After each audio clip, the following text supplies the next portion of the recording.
सीधे अब आपको पश्चिम बंगाल के हावड़ा के बाली लिए चलते हैं, जहां पर हमारे सहयोगी करुणा शंकर शर्मा मौजूद है, उनके साथ वहां की जनता मौजूद है। सीधे वही चलते हैं। करुणा, ओवर टू यू।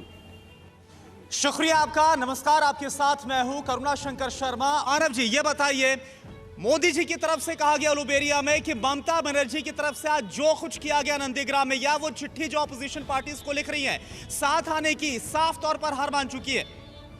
देखिए, सभी को मेरा नमन है, सभी को यहाँ पे नमस्कार, और आपके माध्यम से मैं पूरे देश को नमस्कार करता हूँ। आज हमने एक बहुत सुंदर सा पर्व मनाया है। जी बताइए अपनी बात को। माफ कीजिएगा, हवा काफी तेज चल रही है। जी जी, आपको चोट तो नहीं लगी? नहीं भाई, ठीक है, ठीक है। तो चोट लगता ही है, उनकी बातों से लग जाता है मोदी जी के, तो क्या करें, प्रधानमंत्री है, सेना होगा। बहरहाल जो भी है कि भाई जो जिस तरीके से इलेक्शन हुआ है, हम चाहते हैं इलेक्शन पर्व की तरह मनाया जाए, और हमारे देश में और हमारे बंगाल में जिस तरीके से इलेक्शन मनाया जाता है, जिस तरीके से महिलाएं, यंग लोग, जो हमारे जो नए वोटर्स हैं, जिस तरीके से आके अद्भुत तरीके से वोट देते हैं, हमारा 80-85-90%। नहीं, एक बड़ी बात यह भी कही गई है मोदी जी की तरफ से कि हार मान चुके हैं और कहीं से चुपचाप, क्योंकि जो आखिरी फेज का इलेक्शन है उसके लिए नॉमिनेशन जारी है, चुपचाप वहां से बाकायदा आखिरी फेज के लिए नॉमिनेशन भी कर सकती हैं ममता बनर्जी, ये बात भी कही गई। तो देखिए, सबसे बड़ी बात क्या है ना कि वो प्रधानमंत्री हैं, उनको सब चीज़ का ज्ञान होगा, शायद उनको ईवीएम का भी ज्ञान होगा, इसलिए शायद वो बोल रहे होंगे। लेकिन उनकी एक बात मैं आपको बता दूं, हम कर्मी के भरोसे लड़ते हैं, हमारे लिए जनता जनार्दन सबसे सर्वज्ञ है।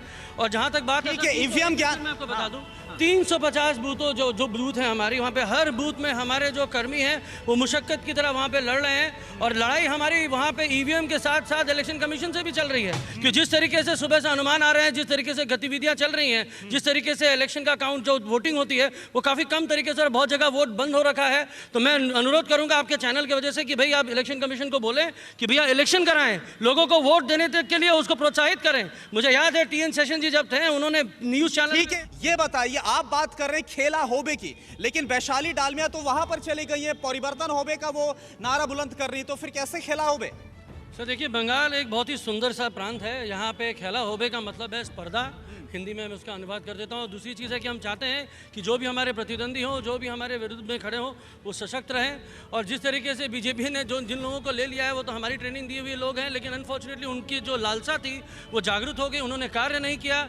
बाली में वो लड़ रही हैं, लेकिन बाली के लोगों के लिए उन्होंने कार्य नहीं किया। दीदी ने उनको रास्ता दिखा दिया था, दरवाज़ा, और वो चली गई, क्योंकि बीजेपी का दरवाज़ा खुला था कि इनके मूल अभी जो कार्यकर्ता थे उनके लिए बीजेपी के पास समय और जगह नहीं थी।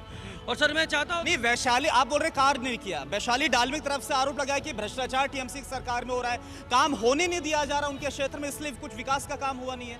सर देखिए, आपको मैं बता दूं, बाली क्षेत्र के बारे में आपको बता दूं, बाली जो क्षेत्र है ये बहुत ही सुंदर, और यहाँ पे बहुत ही शिक्षित लोग रहते हैं। यहाँ पे जो पुरातंत्र जो बंगालीज की जो छवि है बहुत ही सुंदर है। यहाँ से कुछ ही दूर बाद में निश्चिंदा बोल के एक जगह है सर, मैं उसका नाम ठीक से बोल रहा हूँ, वहाँ पे सर कुछ साल पहले की बात है, वहाँ पानी नहीं पहुँच पाता था, वो थोड़ा ग्रामीण इलाका पड़ता है, लेकिन फिर भी बहुत ही सुंदर है और बहुत ही सुंदरकरण हुआ है। और वहाँ पे हमारी दीदी ने गली गली से जाके वहाँ पानी पहुँचाने तक का काम किया है। हर एक रास्ते पे जब आप यहाँ चल के आए होंगे, आप देखे होंगे कि हर गली गली जो छोटे छोटे नैरो लेन्स हैं उसको पक्का करने का काम किया है, पक्के घर बने, और सर हर तरीके से सुख शांति। चलिए ठीक है, लूट कट मनी का शासन था, उस महिला को काम करने नहीं दिया गया। ठीक है, एक रिएक्शन, लूट कट मनी का शासन। सर मैं सीधी सी बात इनसे पूछना चाहता हूँ, ये इनके अभी यहाँ के प्रत्याशी हैं वैशाली डालमिया जी, कुछ एक उपलब्धियाँ उनकी गिना दें। और सर मैं आपको बता देता हूँ, जब आप एक कार्यवीर हैं, करुणा नाम है आपका, ईश्वर आप हमारे सब पे करुणा बरसाए रखे, आप एक कार्यवीर हैं, आपको एक जगह मिलता है, आप अपना कार्य का निर्वाह करते हैं। कौन से ऐसे कार्य का निर्वाह किया है वैशाली डालमिया जी ने, बता दें, इनके पास गिनती नहीं है। सर उनको MLA बनाया था दीदी ने अपेक्षा रखी थी कि भाई वो अच्छा काम करेंगे, लोगों से मिलेंगे, उनको तो AC चैम्बर से निकलने का फुर्सत ही नहीं था, उनको गली मोहल्ले में घुसने का फुर्सत नहीं था। कौन से कैंपेन में वो लगी हैं, वोट के लिए वो आती हैं और वोट लेके चली जाती हैं। सर ये सिद्ध है, दीदी घर घर में है और बांग्ला निजेर में के चाहे, ये सिद्ध हो गया। ठीक है, जिक्र हो रहा था कि क्या वाकई में वैशाली डालमिया की तरफ से काम किया गया, क्या नहीं किया गया, लोगों की तरफ से अलग अलग बातों का जिक्र किया जा रहा है। अम्फान का भी जिक्र यहाँ पर किया गया है, और कुछ लोग बोल रहे हैं कि यहाँ पर बिल्कुल काम नहीं किया गया है। अम्फान को लेकर ये कहा गया कि जो पैसा केंद्र से आया वो यहाँ पर खा लिया गया, भ्रष्टाचार में गया। सर सबसे पहली बात है कि जो वैशाली दालमिया जी जो इनके आज प्रत्याशी हैं वो एक्स एमएलए हैं टीएमसी की, और अगर उनके सामने अगर ऐसा कुछ हो रहा था और एक जगह हमारे बुद्धिजीवी जो जनता है वो जो सच बोलती है, एक तरफ वो बोल रहे हैं कि काम हुआ, एक तरफ बोल रहे हैं कि काम नहीं हुआ, तो ये जो दुविधा है ये पहले क्लियर कर लिया जाए। और जहाँ तक सर आपने हमसे एक बात पूछी, जो हमारे मित्र से आपने पूछा कि भैया मोदी जी आते हैं उलबेरिया में आके भाषण देते हैं, लेकिन उनको पता है कि नंदीग्राम में इलेक्शन है तो वो उलबेरिया आएंगे, क्योंकि उलबेरिया से मोटा मोटी 50-60 किलोमीटर दूर है नंदीग्राम, तो वो इन्फ्लुएंस सुनिए सर। ठीक है, और आज के लिए इतना ही, नमस्कार।